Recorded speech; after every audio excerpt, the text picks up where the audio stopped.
I am Hema Rajesh, tutor for biology. I will be covering mineral nutrition in plants today. Briefly, I will run through how to access revision notes and test in claysix.com. Go to claysix.com, click on practice. There are many packages. You can select your own package. Since it's NEET class, I'm going to select on NEET Premium package. Now you find a lot of tests under each subject. Now let us click on Biology 11th. Under biology, the tests are all arranged chapter wise. Each bubble is a test. Now the number of tests keeps on increasing, or it is less depending upon its importance in the NEET exam and also the complexity of the text. Now if you look at so many bubbles here, you will find the yellow bubble. It means to say that you have completed the test. You might have started the test, but you would not have completed it because after 2 or 3 questions you would have realized it that you are not prepared with the concepts, so you might end the test. Green bubble indicates that you have completed the test, but you can always visit any number of times. Sometimes I would have scored less, so I can come again after refurbishing my concepts and coming to revisit them. I can take the test to improve my scores. Or after completing, I would like to just revise to say whether I'm able to recall and apply the concepts. I might be able to take the tests again. Blue bubble shows that the test is not yet taken and it is an indicator that I should complete the test. R bubble, this is a randomized test. So as it is made up of all the complexities increasing or complexities are mixed, so that you can just take this test after doing all these tests to revise all your concepts thoroughly. Now I'm sure because all of you are taking up NEET for the first time, you would be anxious to know how the question papers would be there. Now we have analyzed the NEET papers and we have found out that in biology there are 3 kinds of questions. One is NCERT based. Approximately 68 to 70 questions in the examination are directly from the NCERT. They can be attempted easily by those who read NCERT syllabus and the textbook very religiously. So you might ask me, should I memorize each and every sentence in the textbook? It is humanly impossible. To help you in your preparation adequately and to help you recall the crucial lines in the textbook, we have created our test. So if you have this an access to this package and if you add it to your study material, it would be an asset. Now second is direct from the previous question papers.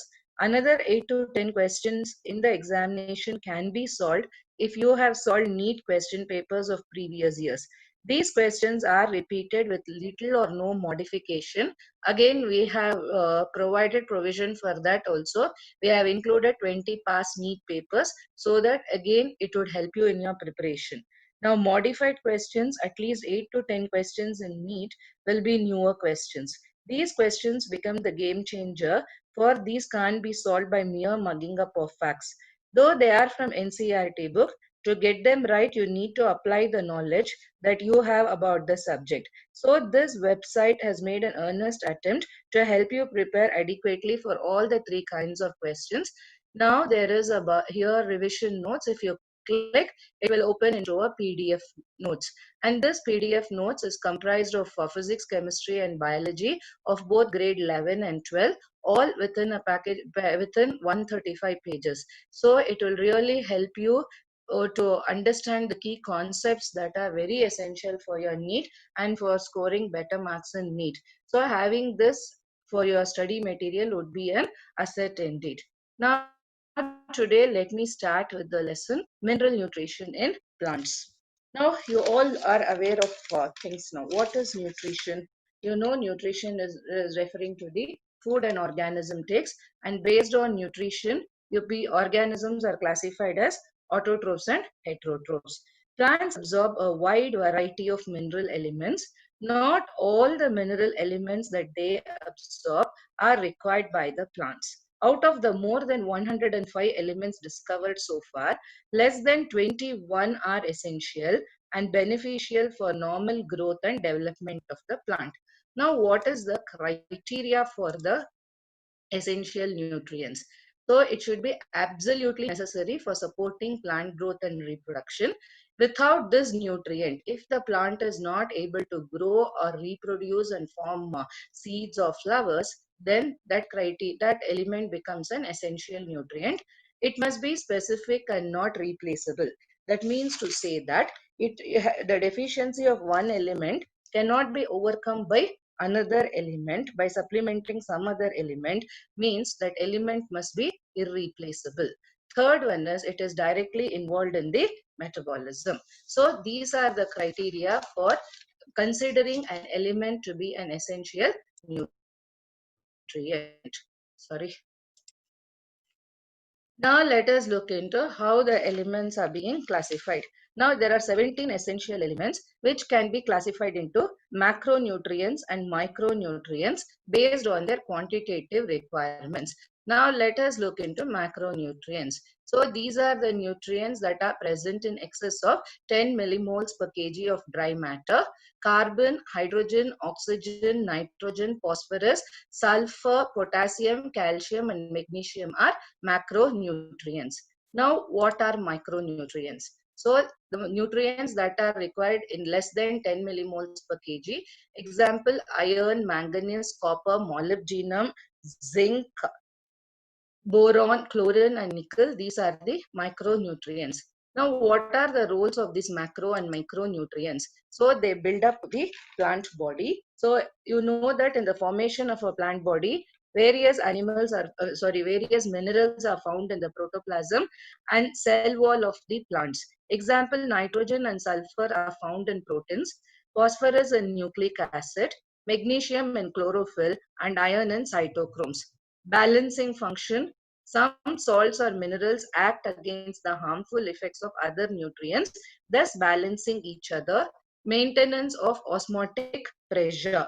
So, in order to different anions and cations has an influence on the cell pH, and in turn this also maintains the osmotic pressure in the plant, making the plant become turgid or become flaccid. Now it catalyzes biochemical reactions. Certain elements like zinc, magnesium, calcium, and copper act as metallic catalysts in biochemical reactions, and defects of toxicity. Certain minerals like arsenic and copper have toxic effect on protoplasm under specific conditions. So if you look at all these roles, that means to say these nutrients play a very vital role from germination of the seed till the formation of the seed, and all the other physiological functions in the plant, including the plant growth regulators. For even for plant growth regulators, these nutrients are very, very important. Now, before we get into find out about the nutrients, these will be some of the common terms you will be seeing in your textbook, or I will be using it. Before understanding what this term, before getting into usage, let us try to understand what these terms mean. Necrosis. Necrosis refers to death of a cell or a tissue. Chlorosis. Leaves with insufficient chlorophyll are said to be having chlorosis. Interveinal chlorosis, allowing of the tissue between the veins of the leaf due to reduced chlorophyll. Mottling. So irregular yellow spots on leaves which indicates malnutrition or unfavorable environment. Dieback is a condition in which a tree or a shrub will begin to die from the tip of the leaves or the roots backwards due to a disease or unfavorable environment. So with these meanings, now let us look into our macronutrients and micronutrients. So if you look at our macronutrients and micronutrients, we have summarized everything, whatever you are studying pages to pages and pages, we have just put it in the form of a table capturing the essence of the lesson. Now let us look into the role of these macronutrients in the plants. Now the first one is the nitrogen. So, you know, nitrogen is obtained from the soil in the form of nitrites and nitrates and ammonium salts. Nitrogen is a constituent of amino acid, proteins, amides, nucleic acids, enzymes, some coenzymes, chlorophyll, and alkaloids. It is therefore essential for cell division, full vegetative and reproductive growth, metabolic activities of the cell, photosynthesis, etc. Now let us look at its deficiency. Now, what are the deficiency symptoms of nitrogen? Chlorosis, it starts from the older leaves and progresses to younger leaves.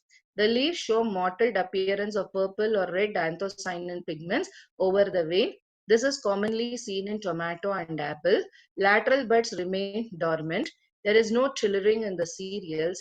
Flower formation is either suppressed or only a few flowers are formed, which leads to the formation of small fruits and less viable seeds. In potato, smaller and fewer tubers are produced.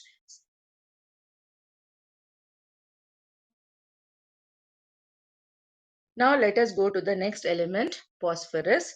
Now phosphorus is obtained from the soil in the form of phosphates. It's a component of nucleic acid, phospholipids, ATP, nucleoprotein, NAD, NADP, and a number of coenzymes. Since the young cells are the seat of maximum metabolic activities, maximum phosphorus is found in the meristems, fruits, and seeds. Now let us look at its deficiency.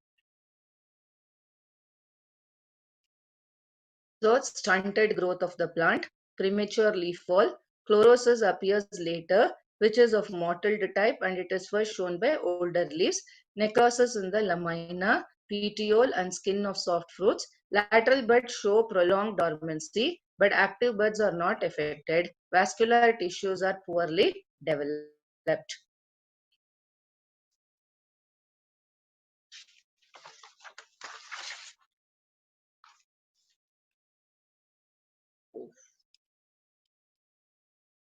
The next one is the potassium. So it is absorbed in the form of potassium ions. It is required for the metabolic activities of the cells in young growing parts like root tips and young leaves, but seeds are an exception.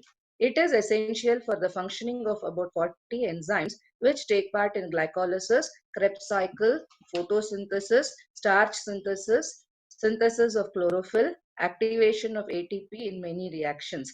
It maintains hydration, permeability, and reactive state of protoplasm, produces turgor pressure inside the cells for their movements.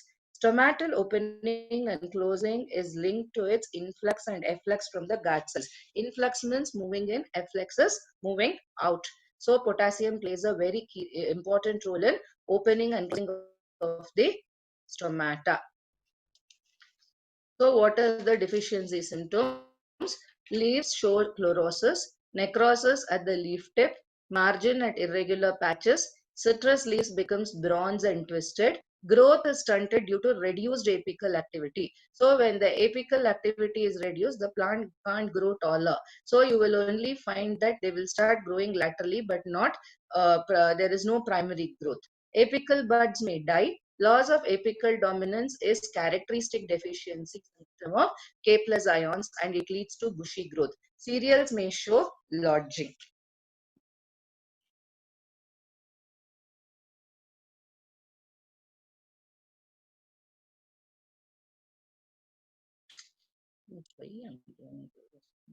Now the next one is the calcium ions. Okay. Now potassium, it is absorbed as calcium ions. Calcium is a component of calcium pectate, which is found in the middle lamella. It acts as an activator of enzymes like ATPase, some kinase, phospholipases, alpha amylase, and succinate dehydrogenase. It takes part in it is required in the maintenance of cell membrane, essential for the control of carbohydrate metabolism, plays an important role in binding nucleic acids and proteins in chromosomes, counteracts toxicity of other metallic ions. So what is the deficiency? Fragility of the chromosomes. So chromosomes become very fragile, and they can be disrupted very easily. Roots become translucent and stop apical growth.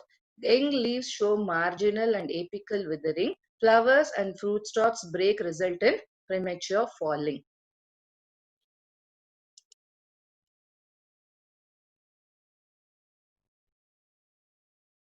Now, after calcium, it is magnesium. It is absorbed as magnesium ions. It's a component of chlorophyll and magnesium pectate. It is essential for the formation of carotenoids required by a large number of enzymes connected with phosphate transfer. High concentration of Mg2 plus ions are found in seeds and growing areas of root and stem. Now, what does the deficiency result in? Sorry, it's magnesium. Chlorosis, yellow, red, and purple tints are often found in the chlorotic areas, especially towards the margins. It is followed by necrosis. Defoliation may occur. Reduced vegetative and reproductive growth is seen. Pith and phloem becomes reduced or remain undeveloped. Tomato fruits have pale orange color, reduced pulp, and woolly flesh.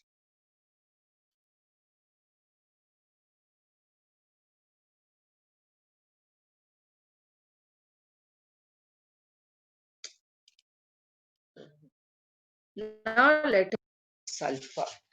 Now sulfur, it is a very important, it's found even in the two amino acids, namely cysteine and methionine. And it is absorbed from the soil in the form of sulfate through small quantities of sulfur dioxide can be got from the air by foliar absorption for the formation of sulfur containing protein.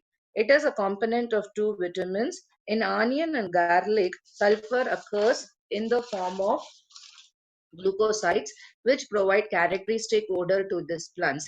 Sinigrin and sinalbin are the glucosides in black and white mustards, respectively. They enhance the number of nodules and nitrogen fixing bacteria in the legumes. Now, what would sulfur deficiency lead to?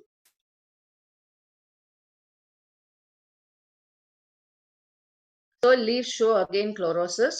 There is a reduction in the fruit content, especially in the citrus fruits.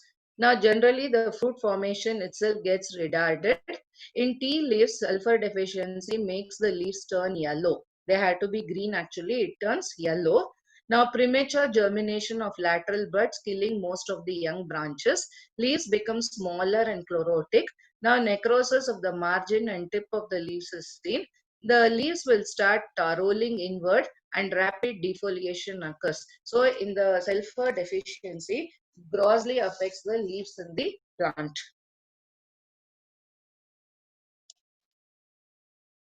Now let us look at the micronutrients. So the micronutrients would be iron. It is absorbed from the soil in both ferrous and ferric ions. Iron is a constituent of cytochromes, ferridoxin, nitrogenase, catalase, peroxidase, hematin, etc. It is essential for the development of chloroplast and chlorophyll. Many of iron-containing enzymes take part in electron transfer in both photosynthesis and respiration. Structure of polyribosomes is dependent upon iron-containing compounds. It is an activator of nitrate reductase and synthesis of proteins and DNA. Now, if you look at the deficiency symptom, intravenous chlorosis is the main deficiency symptom shown by the iron. Otherwise, there are no other morphological symptoms which you can see. Now, the next one is the manganese. Now, manganese is absorbed as Mn2 plus ions. Manganese ion is an activator of enzymes like oxidases, peroxidases, dehydrogenases, kinases, and decarboxylases. Maintenance of lamellar structure of chloroplast. It is an essential function of manganese ion. Manganese is essential for photolysis of water and evolution of oxygen. Now, what could be the symptom of manganese deficiency symptom?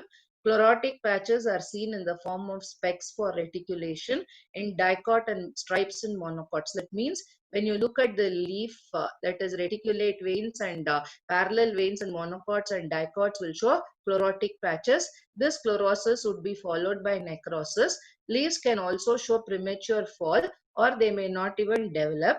Both stem and root experience stunted growth and their apices may die back. I told you, I explained you what is dieback. Flowers are often sterile. So even if they form the flowers become sterile flowers. Now in oats, they have seen the development of gray spot disease, which is due to manganese deficiency. Now the next ion would be zinc. It is absorbed as zinc ions. It is a constituent of carbonic anhydrous. Zinc is essential for the supply of carbon dioxide to the chloroplast and for the evolution of carbon dioxide during respiration used in the production of oxygen, that is IAA. Now it is the three symptoms are intravenous chlorosis. This is followed by necrosis. Terminal bud will die and and leads to leaf rosettes. So what happens when the flower dies? There is no flowering. Leaves will start forming rosette structures. Now it is boron. Boron is absorbed in the form of borate ions. It favors absorption of calcium, produces root nodules in the legumes. Now boron is required for cell elongation and carbohydrate translocation too. Now let us look at the symptom of boron deficiency. Causes disintegration of softer tissues. In cauliflower, you can see browning, and in sugar beet, it causes heart rot. That is, the middle of the sugar beet, it will start rotting, and this is what we call it as heart rot. Reduces transpiration due to dysfunctioning of stomata. When stomata, major part that is involved in transpiration is stomata. When stomata becomes dysfunctional, it impacts the transpiration and it reduces the transpiration. So when transpiration gets reduced, even ascent of sap will be impaired.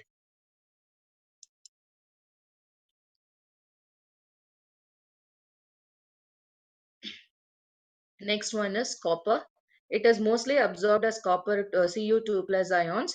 Though the element can exist as Cu plus ion, it can take part in electron transport system in both respiration and photosynthesis. In photosynthesis, the copper containing enzyme is plastocyanin. It is the connecting link between photosystems 1 and 2.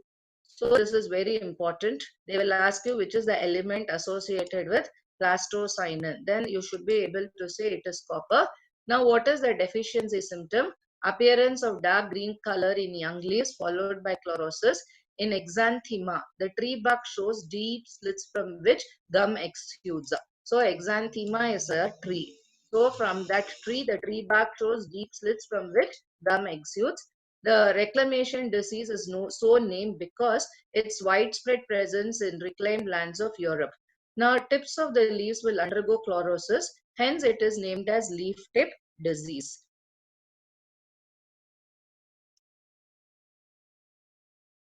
Now, molybdenum, absorbed from the soil as molybdate ion, it is essential for nitrogen fixation. So what are the symptoms? Yellow spot disease of citrus fruits is due to deficiency of molybdenum. Whip-tail disease in crucifers like cabbage is due to molybdenum. Flowers show premature fall. In cauliflower, the inflorescence loses its compact form. So, in cauliflower, the flower is said to be good only if the inflorescences are closely packed. When there is a deficiency of molybdenum, you will find that the inflorescence is totally disrupted and it will not have its compact structure.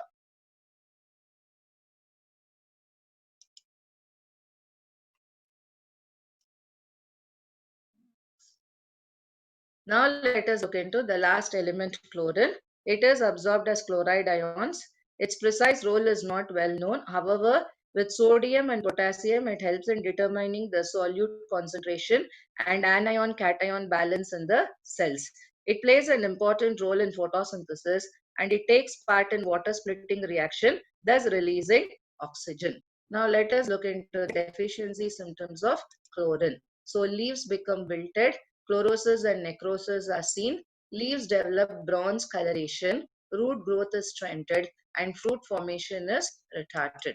So now when you look at all the symptoms, most of the symptoms, it has to do with the growth of the plants and the physiology of the plants. So these elements take an active role, and that's why these are called as essential elements. Now, the moderate decrease of micronutrients causes deficiency symptoms, and a moderate increase causes toxicity. Toxicity levels for any plant also varies from different plants. Any mineral ion concentration in tissue that reduces the dry weight of the tissue by about 10% is considered toxic. Toxic symptoms are difficult to identify, and as I said, levels also vary from plant to plant. Example, if you take manganese toxicity, it is seen by the appearance of brown spots surrounded by chlorotic veins. Manganese competes with iron and magnesium for uptake and with magnesium for binding with enzymes. It prevents translocation of calcium ions in the shoot apex. Therefore, manganese in excess may cause deficiencies of iron, magnesium, and calcium. Is it clear now? So this is the thing about toxicity of micronutrients. So when the micronutrients are taken, if you think that if you are supplying more to the plant, my plant will grow well, it is false. The plant will start showing toxic symptoms. So we had to supply them as per the need of the plant and as it has been recommended. Soil as reservoir of elements. Essential elements become available to the roots due to weathering of rocks. These processes enrich the soil with dissolved ions and inorganic salts. Soil not only supplies minerals but also harbors nitrogen fixing bacteria, other microbes, holds water, and supplies air to the roots and act as a matrix that stabilizes the plant. The deficiency of essential minerals in soil can be restored by applying fertilizers and manures for the to obtain the better yield. Now let us look at translocation of solutes. Mineral salts are translocated through xylem along with ascending stream of water which is pulled up through the plant by transpirational pull. Now analysis of xylem sap shows the presence of mineral salts in it. Mechanism of absorption of elements. The initial rapid uptake of ions into the free space or outer space of the cells, it is through apoplastic pathway and it is passive. In the second phase of uptake, ions are taken in slowly into the inner space, the synplast of the cells. The passive movement of ions into the apoplast usually occurs through ion channels, the transmembrane proteins that function as selective pores. The entry or exit of ions to and from the synplast requires the expenditure of metabolic energy, which is an active process. The movement of ions is usually called flux. The inward movement into the cell is called the influx and outward movement is called the efflux. Now let us get into nitrogen cycle. So you know that nitrogen is the main constituent of amino acids, proteins, hormones, chlorophylls and many of the vitamins. Nitrogen will exist as two nitrogen ions atoms joined together by three or triple covalent bonds. The process of conversion of nitrogen to ammonia is termed nitrogen fixation. In nature, lightning and ultraviolet radiation. So what are the different ways they are provided? In nature, if you find that, you will find biological nitrogen fixation, industrial nitrogen fixation, and electrical nitrogen fixation. And finally, they will also be returned back to the atmosphere through denitrification process. Now let us look into nitrogen cycle. So first is in nature, lightning and ultraviolet radiations provide enough energy to convert nitrogen into nitrogen oxides. Decomposition of organic nitrogen of dead plants and animals into ammonia is called ammonification. Ammonia is first oxidized to nitrite by the action of bacteria, namely Nitrosomonas and or it could be Nitrococcus, or you will find both of them. The nitrite is further oxidized to nitrate with the help of the bacterium Nitrobacter. These steps are called nitrification and the nitrifying bacteria are all chemoautotrophs. The nitrate formed is absorbed by the plants and it is transported to the leaves. In the leaves, it is reduced to form ammonia that finally forms the amine group, that is NH2 group of the amino acids. The nitrate present in the soil is reduced to nitrogen by the process of denitrification, which is carried by the bacteria Pseudomonas and Thiobacillus. Now let us look at biological nitrogen fixation. Reduction of nitrogen to ammonia by living organisms is called biological nitrogen fixation. The enzyme nitrogenase, which is capable of nitrogen reduction, is present exclusively in the prokaryotes. Now, what are the free living nitrogen fixing organisms? Azotobacter, Bigernickia and Derxia are aerobic, free-living, saprotrophic nitrogen-fixing bacteria. Azotobacter species, they are aerobic, are the main nitrogen-fixing free-living bacteria. Clostridium is anaerobic.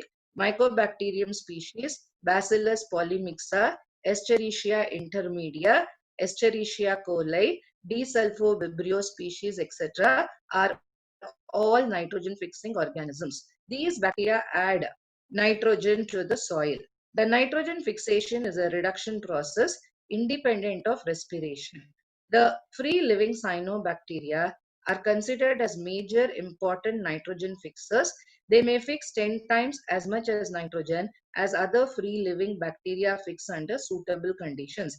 Cyanobacteria are mainly responsible for maintaining the fertility and productivity of the rice fields. For example, nostoc, Anabaena, Cylindrospermum are active in sugarcane and maize fields. Now, symbiotic nitrogen fixation. The examples of symbiotic biological nitrogen fixing associations are species of Rhizobium, which has a relationship with the roots of several legumes such as sweet clover, sweet pea, lentils, garden pea, etc. And the microbe Frankia also produces nitrogen fixing nodules on the roots of non-leguminous plants. Presence of leguminous hemoglobin or leg hemoglobin makes the nodules pink in color. Now, nodule formation, rhizobia multiply and colonize the surroundings of roots and get attached to epidermal and root hair cells. Their root hair curls and the bacteria invade the root hair. An infection thread is produced which carries the bacteria into the cortex of the root where they initiate the nodule formation in the cortex of the root. Then the bacteria are released from the thread into the cells, which leads to the differentiation of specialized nitrogen fixing cells. The nodule thus formed establishes a direct vascular connection with the host for the exchange of nutrients. The nodule contains all the accessory biochemical components such as the enzyme nitrogenase and leg hemoglobin. The enzyme nitrogenase is a molybdenum iron protein and catalyzes the conversion of atmospheric nitrogen to ammonia. The enzyme nitrogenase is highly sensitive to the molecular oxygen. It requires only anaerobic conditions. The nodules have adaptations that ensure that enzymes are protected from oxygen. To protect these enzymes, the nodule contains an oxygen scavenger called leg hemoglobin. So the main function of leg hemoglobin is to remove the oxygen and maintain the anaerobic condition for the nitrogen fixation to occur. Now let us look into the steps that are involved here. This is very important. They might ask you and show you some things and ask you what is what for identifying A, B, and C. They might ask you to identify what are the parts and what is this, or they might just show without anything and ask you to identify what is this process. So whatever we have spoken now, nitrogen to ammonia conversion. So we have spoken. Now this is how ammonia is formed. Now what will happen to ammonia? Let us look into it. At physiological pH, the ammonia is protonated to form ammonium ion. So when the physiological pH is there, what happens to the ammonia? It forms ammonium ion. This ammonium ion is used to synthesize amino acids in plants by two main ways. One is reductive amination, second one is transamination. In reductive amination, ammonia reacts with alpha ketoglutaric acid and forms glutaric acid. Transamination, it involves transfer of amino group to the keto group of a keto acid. Glutamic acid is the main amino acid from which the transfer of amino group takes place, and other amino acids are formed through transamination. The enzyme transaminase catalyzes all such reactions. Aspergines and glutamines, the two most important amides, are found in plants and structural part of the proteins. Since amides contain more nitrogen than the amino acids, they are transported to other parts of the plant via xylem vessels. The nodules of some plants like soya bean also export the fixed nitrogen as ureas. These compounds also have particularly high nitrogen to carbon ratio. So now this completes the theory part. Now let us look into our test.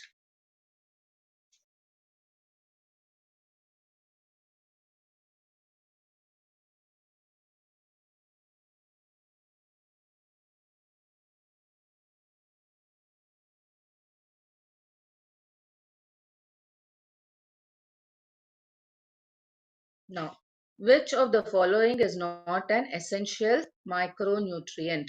So here if you look at it, essential micronutrient, nickel does not fare. So the choice is nickel. All others have a role and they are all essential micronutrients. Sorry, I clicked too hard. Which of the following elements, essential elements, is normally obtained directly from the air by the plants? It is carbon. Which of the following elements is necessary for translocation of sugars in plants? So if you look at it, it is boron. So for you, when you are doing this kind of a test, when you are taking the test, the revision notes will be very handy. Just see whatever I have spoken for half an hour, you will be able to find them in your revision notes, and in that way, notes are of vital importance. Which of the following is present in the chlorophyll molecule? Magnesium.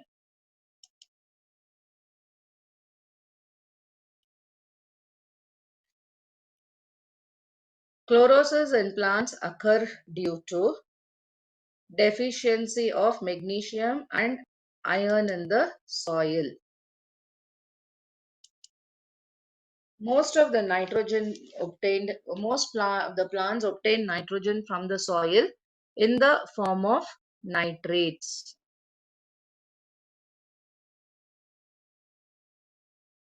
Plants require two metallic, okay, on the, sorry, seventh one.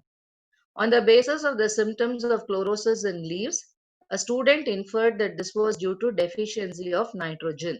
This inference could be corrected only if we assume that alloying of leaves first appeared in the old leaves. Plants require two metallic compounds for chlorophyll synthesis. They are iron and magnesium. Hydroponics is soil-less cultivation of plants. Plastocyanin contains copper.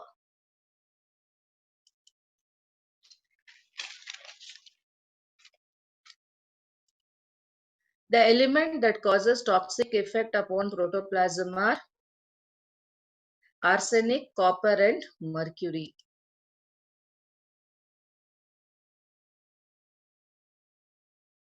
Plant ash indicates mineral salts absorbed by the plants. Active ions uptake means there is expenditure of energy. Iron deficiency results in decreased protein synthesis.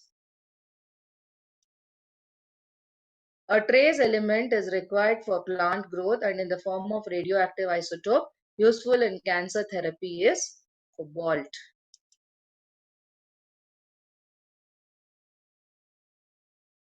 Now let me go and check why these things have not taken up. Which of the following essential elements are directly obtained from the plants? It is going to be the carbon. Next, let me click to fifth. Chlorosis in plants is mainly due to deficiency of magnesium and iron in the soil. Most of the plants obtain, okay, next is seventh. Let me click and see. old leaves. I don't know why it is not taking. Okay, I'm going to end the test.